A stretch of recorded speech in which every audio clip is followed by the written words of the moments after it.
What was silently killing ancient humans every single day? Not just predators, not just war, something much quieter. Every day they drank, ate, breathed, and rested, and 100 invisible things were working against them. No warning labels, no science. No one had ever connected the dots between the thing they loved and the way they kept dying young. These weren't careless people. They were smart. They tracked animals across hundreds of miles. They built fires and tools and shelters. They just had no way of knowing what was invisible. Here is what was hiding in plain sight. Right now, your kitchen has a carbon monoxide detector. Your food has ingredient lists. Your water is filtered and tested. Ancient humans had none of that. For roughly 200,000 years, Homo sapiens, that is us, modern humans, lived in a world where there was no word for poison, no concept of invisible toxins, no germ theory, no understanding that tiny things too small to see could end you. We know this from the bones. Paleoanthropologists, scientists who study ancient human remains, have found evidence of heavy metal poisoning in Neolithic skulls. Neolithic, that is the farming era, roughly 10,000 years ago. They've found it in hunter-gatherer teeth from southern Africa. Hunter-gatherers, people who ate only what they hunted or gathered, no farms. They've found warped bones and damaged teeth that point to chronic low-level exposure. Chronic, meaning it wasn't one bad day, it was every day, for a lifetime. The same water, the same cave, the same plants, over and over. And no one connected the dots, because the thing that hurt you and the moment you felt it were separated by years. That gap made everything invisible. Start with the caves themselves. For tens of thousands of years,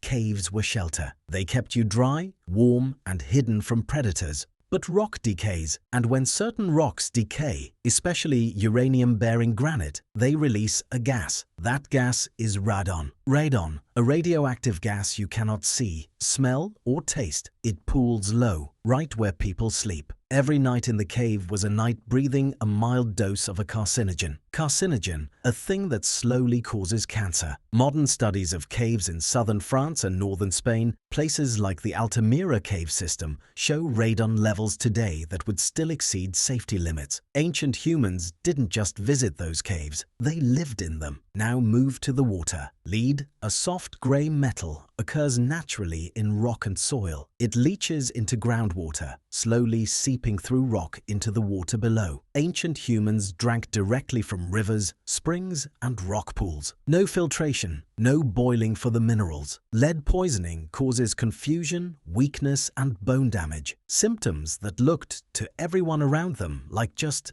getting old. Now the plants. The ancient world was full of things that looked edible. Belladonna, deadly nightshade, grows wild across Europe and Asia. The berries look like small black cherries. They are sweet. The sweetness is the trap. Belladonna causes hallucinations, seizures, and cardiac arrest. Your heart stops. Archaeological sites across Europe have turned up belladonna seeds near ancient hearths, meaning people picked it, brought it home, and ate it. More than once. Now the smoke. Fire was the greatest human invention. Warmth, cooked food, protection from predators, also slow lung destruction. There was no chimney. The smoke went nowhere except into the lungs of every person sitting around that fire. Researchers examining Neanderthal remains, our extinct human cousins, found coal dust deposits in their lungs, consistent with a lifetime of breathing indoor smoke. They breathed that same smoky air every night. For warmth, because the alternative was freezing, so they chose the smoke. Every single night. Now here is the part that should make you pause. Ancient humans weren't passive victims of these dangers. They were actively problem-solving all the time. The evidence shows they recognized some plants were dangerous. There are Neanderthal burial sites, over 60,000 years old, where plants were placed with the dead. Some of those plants had medicinal properties: yarrow, groundsel, ephedra, a plant used in medicine today. These people knew something worked even if they couldn't explain why. That is proto-medicine, the very earliest version of figuring out what helps. But they were working with almost no information. Here is the thing about ergot. Ergot is a fungus, a mold, that grows on grain, especially rye. When early Neolithic farmers, the first people to grow grain, harvested their crops, some of the grain was ergot contaminated. They couldn't always see it, and during famines, when food was scarce, they ate it it anyway. Ergot poisoning, ergotism, caused convulsions, burning sensations, and hallucinations. Some historians now believe that mass ergot poisoning explains certain ancient reports of communities going suddenly mad. Entire villages, same grain, same harvest, all showing the same terrifying symptoms at once. And back in the caves, one more thing. Mercury. Ancient humans prized cinnabar, a vivid red mineral, for cave paintings and body decoration. It was one of the most brilliant natural reds they had ever seen. Cinnabar is mercury sulfide. When heated, as cinnabar was,